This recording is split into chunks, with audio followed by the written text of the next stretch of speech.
Bollywood cinematic movies presenting night at the museum.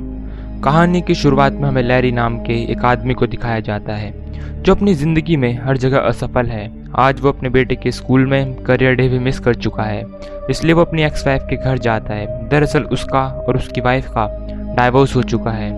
यहाँ पर वो अपनी एक्स वाइफ के बॉयफ्रेंड से मिलता है जिसका नाम डॉन है, जो कि एक इम्प्रेसिव पर्सनैलिटी का मालिक होता है। वो देखता है कि उसका बेटा उसकी तरह नहीं बल्कि डॉन की तरह बनना चाहता है। इस बात से लैरी को बहुत दुख होता है क्योंकि वो अपनी पर्सनल और प्रोफेशनल दोनों लाइफ में बुरी तरह से हार चुका है। पर लैरी किसी तरह से म्यूजियम ऑफ नेशनल हिस्ट्री में नाइट गार्ड की जॉब को हासिल कर लेता है क्योंकि उसके पास काम करने के लिए कुछ भी नहीं है। तो फिलहाल तो उसे ये जॉब भी अच्छा लगता है। यहाँ म्यूजियम का बिजनेस बहुत ज़्यादा डाउन होता है, इसलिए ये डिसाइड किया गया होता है कि जो पिछले 3 ओल्ड गार्ड्स हैं उन तीनों को नौकरी से निकाल दिया जाएगा और अब यहाँ पर सिर्फ लैरी ही जॉब करेगा। लैरी उन तीनों गार्ड से मिलता है जो उसे म्यूजियम की कीज देते हैं, साथ ही एक इंस्ट्रक्शन मैनुअल भी। वो लैरी को कहते हैं कि रात को कुछ लाइट्स ऑन ही रहने देना और किसी को भी यहाँ से बाहर मत जाने देना। लैरी को उनकी बात समझ में नहीं आती और वो तीनों के तीनों गार्ड्स यहाँ से निकल जाते हैं और अब इस पूरे म्यूजियम में लैरी अकेला है। आज रात उसकी फर्स्ट ड्यूटी है। जब लैरी रिसेप्शन पर बैठा होता है तो तभी उसको एक अजीब सी आवाज़ सुनाई देती है और जब वो अंदर जाकर देखता है तो उस जगह पर जहाँ पर डायनासोर का स्केलेटन था वो जगह पूरी तरह से खाली होती है। लैरी ये देखकर पूरी तरह से हैरान हो जाता है। वो घबराता हुआ धीरे धीरे आगे बढ़ता है और अगले ही पल वो डायनासोर जिसका स्केलेटन गायब हुआ था पूरा का पूरा उसके सामने खड़ा होता है। वो लैरी के पीछे भागने लगता है। लैरी भी उससे दूर भागता है पर लैरी को एहसास हो जाता है कि वो डायनासोर उसे मारना नहीं चाहता बल्कि वो उसके साथ खेलना चाहता है। लैरी समझ जाता है कि यहाँ पर कुछ ना कुछ गड़बड़ है। उन तीनों बूढ़े गार्ड्स ने उसे जो मैनुअल दिया होता है वो उसे पढ़ना शुरू कर देता है, जिसमें लिखा होता है कि अफ्रीकन मैमल्स को लॉक्ड रहने देना है, उन्हें किसी भी हालत में बाहर नहीं आने देना। साथ ही कैपुचिनो मंकी जो कि एक बहुत ही शरारती है उससे होशियार रहना है क्योंकि वो कीज को चुरा लेता है। लैरी अब अफ्रीकन मैमल्स को देखने जाता है। वो देखता है कि उसके सामने शेर है। भागकर दरवाज़ा बंद करने जाता है लेकिन तभी उसे एहसास होता है कि उसकी कीज उसके पास नहीं है।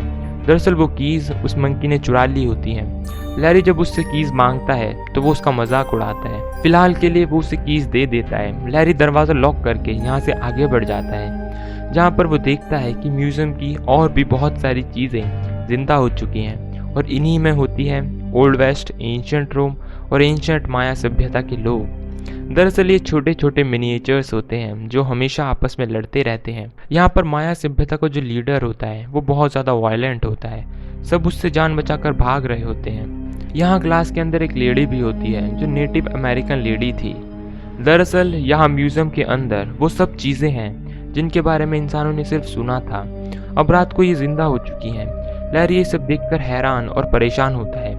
तभी उस पर ओल्ड वेस्ट और एंशिएंट रोम की सेनाएं हमला कर देती हैं। इससे पहले कि वो लैरी को नुकसान पहुंचाते यहाँ पर एक आदमी घोड़े पर आता है और लैरी को अपने साथ बचाकर ले जाता है और ये होते हैं रोजवेल जो कि अमेरिका के 26th प्रेसिडेंट थे। वो लैरी को बताते हैं कि 1952 में यहाँ पर एक इजिप्शियन पैरों की मम्मी को लाया गया था जिसके साथ ही एक मैजिकल टैबलेट भी था।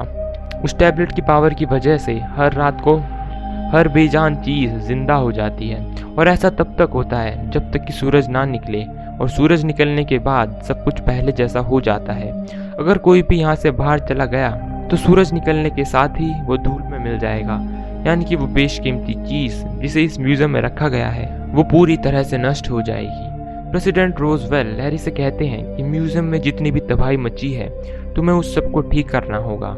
लैरी को एहसास होता है कि गिलास के अंदर जो लेडी बंद है रोजवेल उसे पसंद करते हैं। अब यहाँ पर वे 3 बूढ़े गार्ड्स भी आ जाते हैं जो पहले यहाँ पर जॉब किया करते थे। लैरी उनसे गुस्से में कहता है कि तुमने मुझे बताया क्यों नहीं कि रात को यहाँ पर हर चीज़ जिंदा हो जाती है। मैं इस म्यूजियम में एक पल भी नहीं रुकूंगा, मैं इस जॉब को नहीं करूँगा। और वो गुस्से में इस म्यूजियम से बाहर निकल जाता है। तभी वो देखता है कि वहाँ पर उसकी एक्स वाइफ का बॉयफ्रेंड डॉन और उसका बेटा है जो लैरी को उसकी नई जॉब के लिए उसे कॉन्ग्रेचुलेट करते हैं। लैरी का बेटा लैरी को स्कूल में होने वाली करियर डे के लिए एक बार फिर से इनवाइट करता है। लैरी ये सुनने के बाद अपनी जॉब को कंटिन्यू करने का फैसला कर लेता है क्योंकि वो चाहता है कि वो अपने बेटे का रोल मॉडल बने।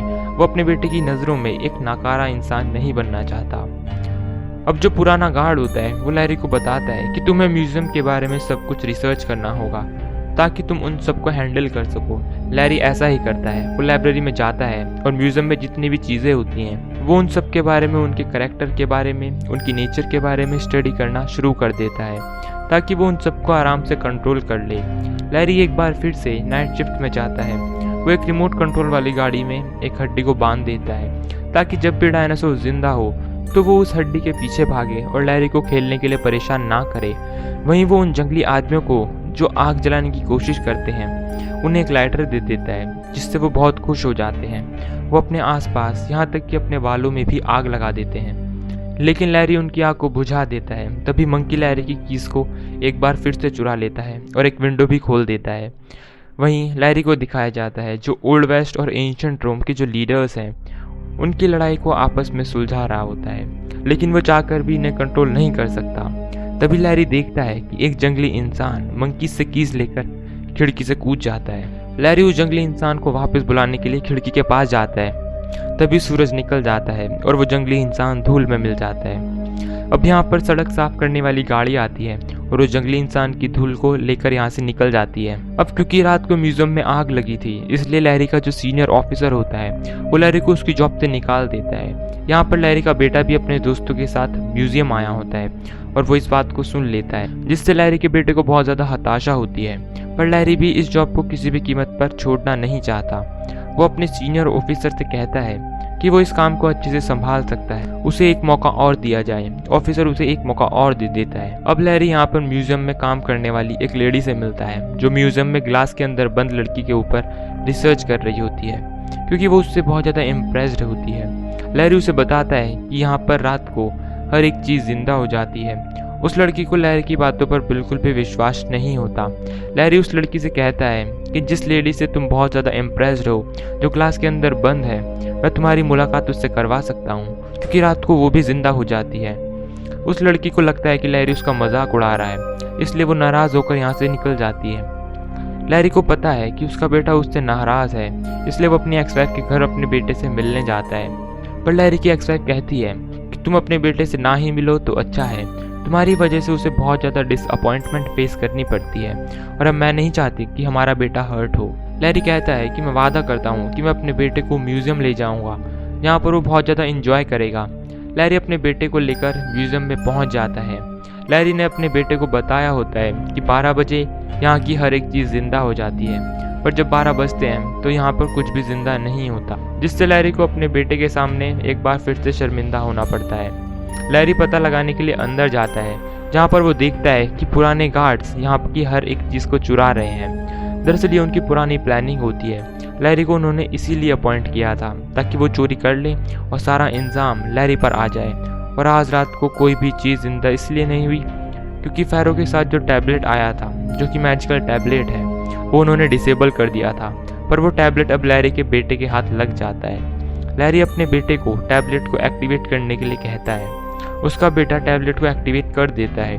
यहाँ से अब गार्ड्स भागना शुरू कर देते हैं और इजिप्शियन फैरो के चैम्बर तक पहुँच जाते हैं, जहाँ पर उसके गार्ड्स इन सब को लॉक कर देते हैं। लैरी भी यहाँ पर आ जाता है और इजिप्शियन फैरो को आज़ाद कर देता है।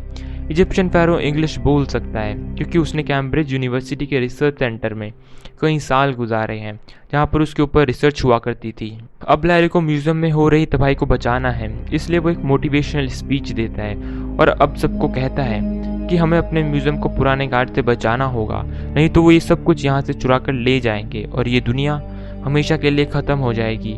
अब 2 गार्ड्स को तो पकड़ लिया जाता है, पर एक गार्ड टैबलेट लेकर यहाँ से बाहर निकल जाता है और जैसे ही वो अपनी गाड़ी को स्टार्ट करता है तो वो देखता है कि उसकी गाड़ी की जो टायर्स हैं वो पंचर हैं, जिन्हें मिनिएचर लीडर्स ने किया होता है। अब यहाँ पर प्रेसिडेंट रोजवेल और क्लास के पीछे वाली लड़की भी आ जाते हैं। अब गार्ड्स यहाँ पर घोड़े की बग्गी से भागना शुरू कर देता है। तभी वो प्रेसिडेंट से टकरा जाता है, जिससे प्रेसिडेंट की कमर के 2 टुकड़े हो जाते हैं। पर ग्लास वाली लड़की मेल्टेड वैक्स से उसकी कमर को जोड़ देती है और ये सब के सब उस गार्ड का पीछा करना शुरू कर देते हैं, क्योंकि किसी भी कीमत पर इन्हें टैबलेट को वापस हासिल करना होगा, नहीं तो म्यूजियम की दुनिया जो रात को जिंदा होती है वो हमेशा के लिए खत्म हो जाएगी। गार्ड अब टैबलेट को लेकर सेंट्रल पार्क के अंदर चला जाता है। लैरी भी वहां पर पहुंच जाता है और उससे उस टैबलेट को हासिल कर लेता है। अब क्योंकि सुबह होने वाली है और सबको म्यूजियम के अंदर पहुंचना होगा, नहीं तो म्यूजियम की जितनी भी चीजें यहाँ बाहर हैं वो सब की सब धूल में बदल जाएंगी। सबके सब म्यूजियम की तरफ भागना शुरू करते हैं। तभी वही एम्प्लॉय जिसे लैरी ने म्यूजियम के बारे में सब कुछ बताया था कि रात को म्यूजियम की दुनिया जिंदा हो जाती है, वो इन सबको भागते हुए देख लेती है। उसे समझ में आ जाता है कि लैरी ने उससे जो भी कहा था वो सब सच था। अब सुबह होने से पहले सबके सब म्यूजियम में पहुंच जाते हैं। लैरी की कलीग भी यहाँ पर पहुंच जाती है, जो ग्लास वाली लड़की से बहुत ज्यादा इम्प्रेस्ड होती है, उसके ऊपर स्टडी कर रही होती है। लैरी उसे उस लड़की से मिलवाता है। अगली सुबह न्यूज में म्यूजियम की खबर होती है, क्योंकि म्यूजियम में बहुत ज्यादा तबाही हुई थी। म्यूजियम का जो सीनियर ऑफिसर है वो लैरी को उसकी जॉब से निकाल देता है, पर उसे एहसास होता है कि न्यूज में म्यूजियम की खबर आने से म्यूजियम का बिजनेस बहुत ज्यादा बढ़ गया है। यहाँ पर बहुत सारे लोग आना शुरू हो गए हैं, इसीलिए वो लैरी को उसकी जॉब वापस कर देता है। यानी कि एक बार फिर से लैरी उस दुनिया का हिस्सा है जो रात को जिंदा हो जाती है। अब लैरी अपने बेटे के स्कूल जाता है, क्योंकि आज उसका करियर डे है। लैरी के बेटे को उस पर गर्व है। रात को दिखाया जाता है कि लैरी अपने सभी साथियों के साथ म्यूजियम में पार्टी कर रहा है। एंड क्रेडिट सीन में ये दिखाया जाता है कि वो गार्ड्स जो म्यूजियम से टैबलेट और बाकी चीज़ों को चुराने की कोशिश कर रहे थे, अब वो यहाँ पर सफाई का काम करते हैं। ये उनकी एक तरह की सज़ा है। इसी के साथ ये कहानी यहीं पर ख़त्म हो जाती है। यह फिल्म ईयर 2006 में रिलीज़ हुई थी। IMDb पर इसकी रेटिंग है 6.4। इस फिल्म का बजट था $110 मिलियन का और बॉक्स ऑफिस पर इसने कमाई की थी $574.5 मिलियन की। इस मूवी के और 2 पार्ट्स हैं जिनके लिंक नीचे डिस्क्रिप्शन में हैं, आप वहां से उन मूवीज़ को देख सकते हैं। उम्मीद करते हैं कि ये कहानी आपको पसंद आई होगी।